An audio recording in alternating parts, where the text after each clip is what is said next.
The question is, mm, why do universities use like NBTs for some courses?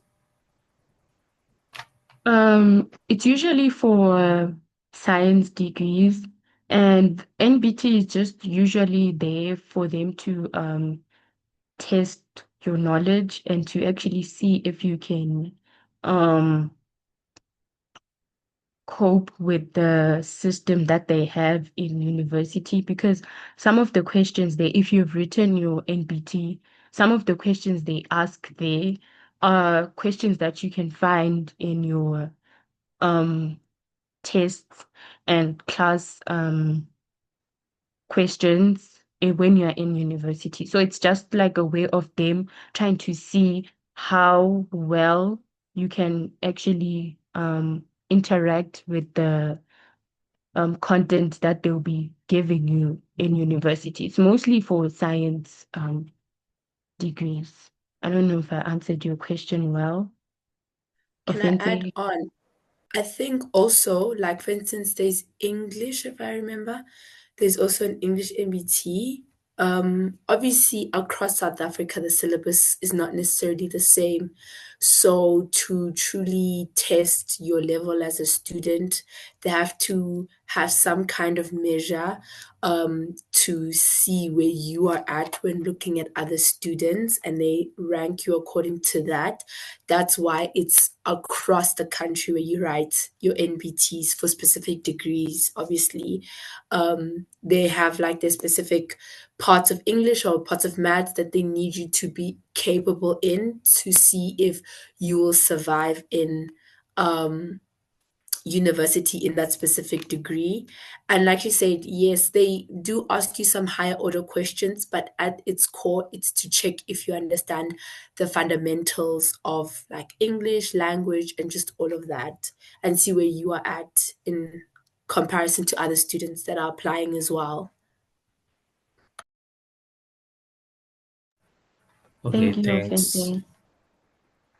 Do you have more questions? My last question.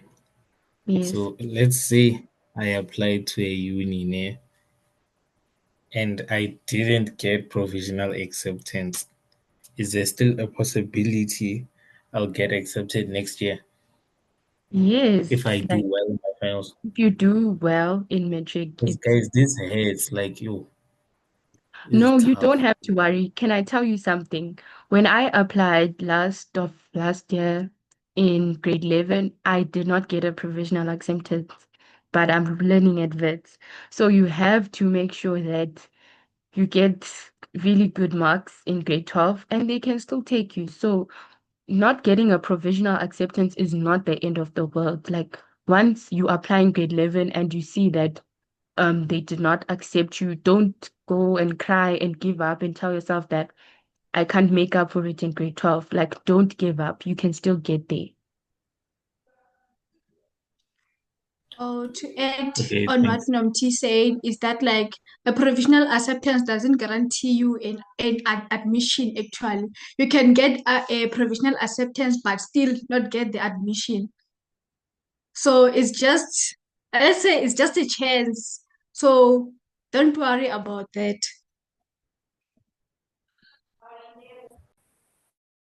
Okay, thanks. You're welcome. Sinovuyo, you can ask your question. My question is, can students participate in publications or conference presentations? What do you mean? What Are I you mean is, can the students be allowed to participate in different conference presentations concerning the type of subject they would be learning in university? are you asking if you be able to find out more about certain courses so that you can choose, or are you asking when you're in university, are you going to be interacting with lecturers? Is it the first or second part? Is the second part. Yes, you are allowed to interact with lecturers because at the end of the day, they want you to understand. University is not like they're throwing you under the bus and they want you to figure out everything by yourself.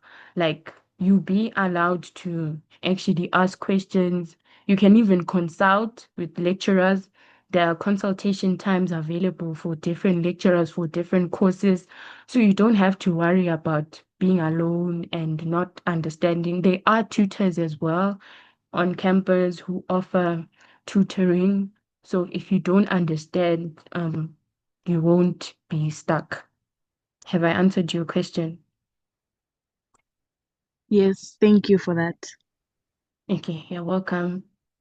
Any more questions?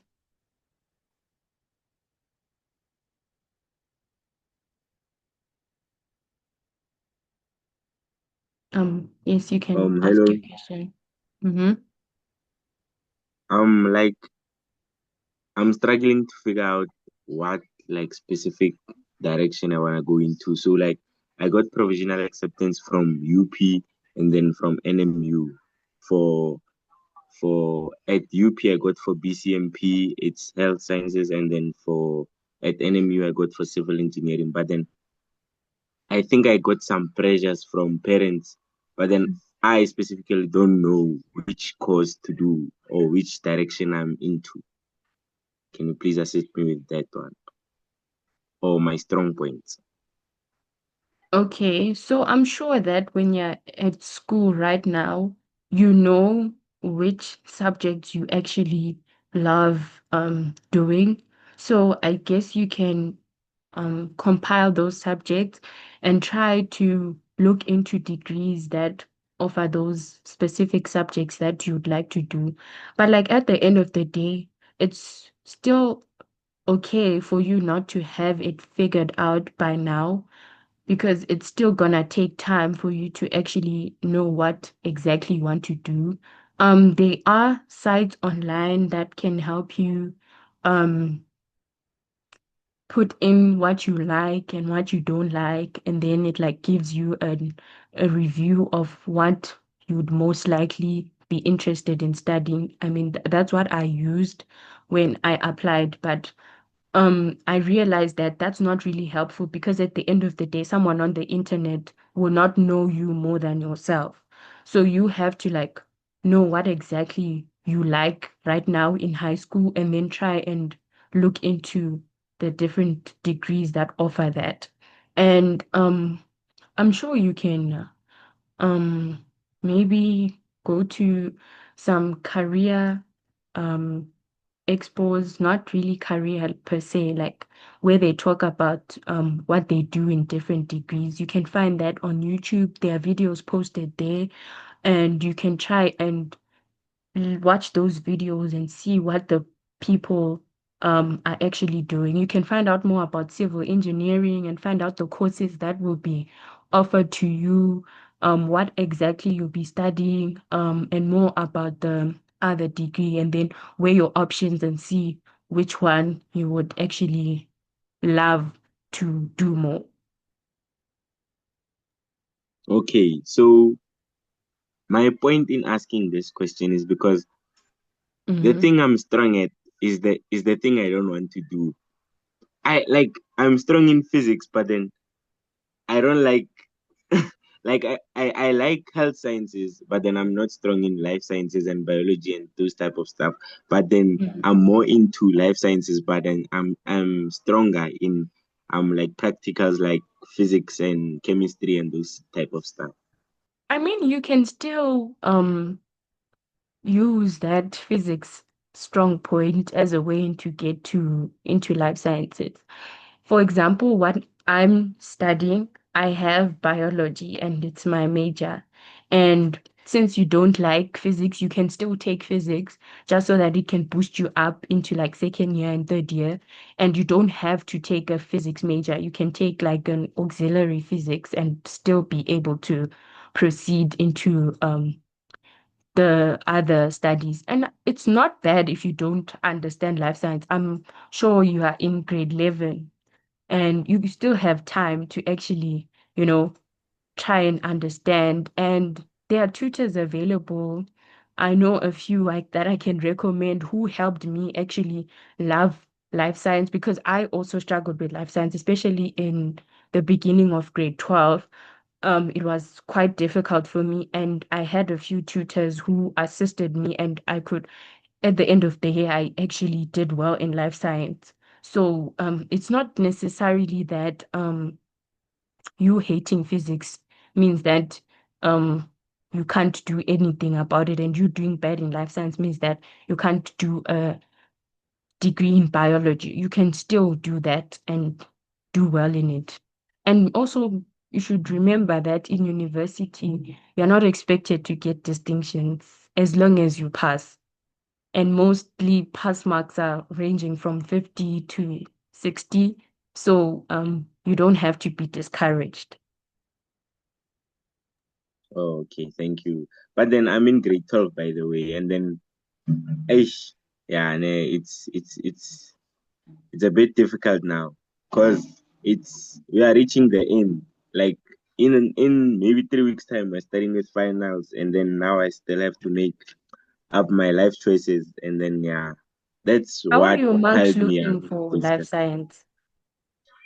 my marks in life sciences are 60s. Like I try by all means to get higher than that, but then like I don't understand because I'm doing my home language is Afrikaans. Okay. And then yes, so but then at home I only speak Tswana and those type of languages. So that's my struggle. That's my biggest struggle, by the way. The Africans. Yeah, the Afrikaans part. So I'm really So which means that rushing you are to not really, varsity. you shouldn't be that scared with taking life science in university, like taking biology, because you won't have Africans there. So Yes, that could be yes, your yes, yes. Okay, motivation. okay. Thank you, thank you. You're welcome. You can ask your question, projectile. Okay, I've heard about something called exclusion in uni. So like I wanted to know more about that because hey, that word is scary. I feel like you shouldn't stress about that now. For now, you should worry about getting in to university, Mm. but just for your curiosity, exclusion, it's academic exclusion. This usually happens if you have failed for a repeated number of times and then you get excluded. Like they won't let you proceed to continue your degree because you're continuously failing. So, To add on that, to add mhm. on that, for instance, adverts, if you doing, for instance, engineering and you fail, I think it's maths or physics, like it's a core module in the first semester, it can be a thing where they won't let you continue into the second semester. So it's those things of like, it's not necessarily that you always have to be failing, but sometimes it's like it's a core module and you did not get the needed mark for that module, that the university will look at your track record. Obviously, they won't immediately cut you out. They will look at your track record and see your efforts in your other subjects and in that module itself. And they will then sit you down and you can obviously put your point across that this is the reason why this is happening. Maybe you're going through something at home or finances, or things were tough mentally. Like they consider those things. So like you said, it's not something to stress about. The university is not trying to exclude you, so they will allow you to prove your point, and if you have the information to back it up, they won't automatically just bye, you can't come back, but it will be a thing of show us why we need to keep you. So it can be academic exclusion, like you said, and sometimes it's financial, where Mm, unfortunately, if you don't pay for your fees in time, or like you don't pay registration, or you have a certain amount of exceeding debt, the university won't allow you to come back. So it's just there's different kinds of exclusions, but with the kind of exclusion that you're met with, the university will allow you to explain your issue and allow you to explain what's going on before they just cut you out. And mm, also, there will be like support systems that you can go to, like SRCs. You have your student council under your specific degree that would be willing to help you. I mean, if you have like a a lecturer that's willing to back you up, then that could even play a role. So there's always ways to navigate it, as much as the word sounds so scary, but it doesn't just all of a sudden you can't come back. Yeah. mm, Oh, before we move on, I just wanted to mention that this is an important point because you should always speak up if you're struggling with something in uni. If it's something mental, if you're struggling with the workload, go to CCDU if you end up in Wits, go tell them, hey, the workload is overwhelming, or speak to your professors, speak to someone because then they can back you up and say, hey, the student has come to us and they have said that I'm really struggling in this department. Because if you don't tell anyone and now they're excluding you, they're gonna be like, but you never spoke up, you never came to us, and you never said you were struggling. So kind of build a case so that mm, God forbid that time comes, but you have something to back you up. mm. And Wenda's point is very important because there are a lot of first years who come into university and end up taking huge measures like committing suicide because they could not cope with the pressure. So please always talk to someone. Every university has a um CCDU. I don't know what other universities call them, but they all have like therapists and counselors, career counselors as well, who can help you. For example, a student here who talked about not knowing what to study. If you feel like you're already studying something there and you don't like it, you can go and consult to those career counselors and they could actually help you on a way forward. So always, always talk to someone. You are never alone in university. There's always someone there for you. I think Sinovio raised her hand first, his or her hand, so they can answer ask their question first, and then Tabang, you can ask yours after we've responded to Sinovio's. My question is, during your lab-based practicals, do all your students work in groups or some are allowed to work independently? It depends on the specific practical that you're doing. Some practicals require you to work in groups, and some require you to work individually. At the I know that in most of the chemistry practicals, you're supposed to work in groups because they don't want um us to be handling like certain acids and all of that individually. So you'd rather have a partner who can monitor you and report to the superiors if something happens, like let's say you touch the acid and something happens to your hand. So you have to have a partner who can be next to you and help you. And then I know in biology most of them are individual because they want to test what you can do by yourself, especially if you're doing biology as a major. They want to know that you can work independently and actually identify the things that they want you to identify. So it depends with the different courses, and you will always be told in advance. It's not like you get there and be told that today you're working alone or today you're working in groups. They will let you know in advance. So you don't have to be scared about that. Okay, thank you for your answer.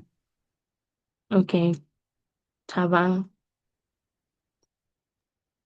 So adding on traumatic experiences, but coming back to grade 12, I'm so like, is it normal for prelims to demotivate you? Like, is it normal for like prelims to like I feel like I don't have a direction now. Like as a strong student, you feel as if you are pushing, but then you Yeah, seeing yourself backing out at some point. Like, yeah, it's like Yo, that, and Taba,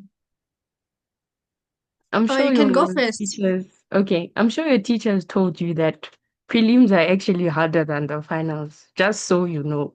Like prelims will have you asking yourself how you even got to matric. Like I'm telling you, you want to drop out and not even go to university. You just want to stay at home and go and sell vegetables. Prelims are Yo, they are like that. It's always like that. Trust me. And you see by the time you write your finals that the prelims were preparing you to actually study harder because you think that the finals are like prelims and then the finals are just very calm and, you know, chilled. So don't worry. Prelims are always like that. Anyway. Yeah, to add on that, like, yeah, prelims are that way, Shem. Because even for me, like in matric, yo, but like I was able to bounce back. So right now I have to work on bouncing back so that like you can make sure like during your final exams that like you are ready. That's Mm. it. was like Project. as a strong student and working hard and seeing these things, like you get traumatized. Like you feel like you've been studying for nothing. Like, yeah, hey. But then if you guys say it's normal, then I'll try to comprehend with what you guys are saying. Yes, just don't lose hope. We have walked the same path, so we know what we're talking about.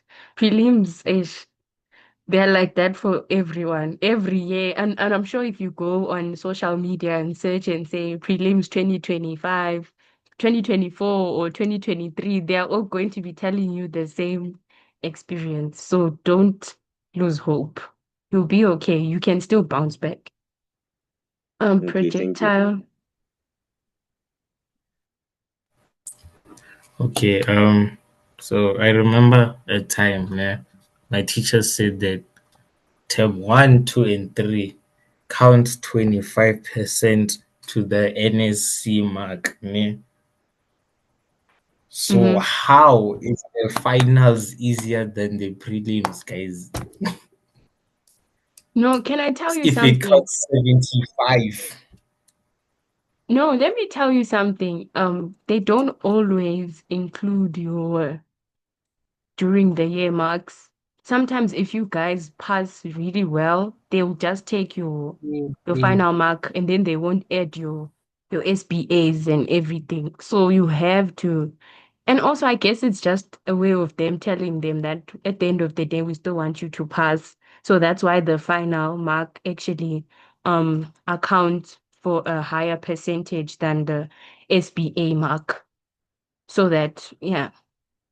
So don't worry, they don't always include SBA, but prelims doesn't take that much of a percentage. Like if you've been doing well in term one, term two, and term three, I'm sure you can, those marks can boost you up. And yeah, I'm sure you're not doing that bad in prelims. So don't lose hope, is Hi your Thanks. guys. Hi, hi, can you guys hear Natasha. me? Sis, I wanted to add on what you just said, and that is very true actually. I think 99.99% of the time they actually end up cutting off your Mhm. SBA marks, even though they tell you that no, we don't know if they're gonna do it this year, but we've seen that happen every year. I haven't seen a year. There's only specific subjects where they really cut off the SBAs. For example, if like CAT, right? computer applications technology, your PAT marks are never going to be thrown off. But in that case, your exam will then count 75%. So you know how CAT, there's your PAT, there's your SBA, and the exam weighs 50%. So in that case, they would still cut off the SBA, but still keep your PAT mark. So going to the exam knowing that this might be the only mark that appears on your NSC statement next year or your matric certificate. So you have to give it your all. And that's why most of the time people end up doing, but you see someone doing so well during the year and then finals Mm, come and you're like, what happened? You see, because most of mm. the time they cut off the SBA and now what you wrote in the exam is the only thing that appears. So just go in knowing that this might be the only mark that appears. And it works in some people's benefits, it doesn't work in other people's benefits. So you should just keep that in mind. Thank you, Natasha, for that. Do you guys have any more questions?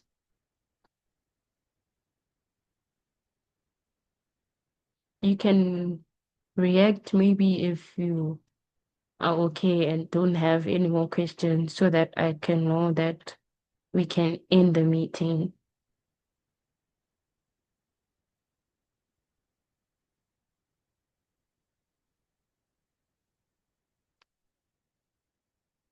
Okay. Thank you again for joining and participating and for engaging with us. If you still have more questions, or maybe you are shy to unmute your mic and speak, maybe you don't like speaking to a lot of people, you can send the question in the group and we will answer the question.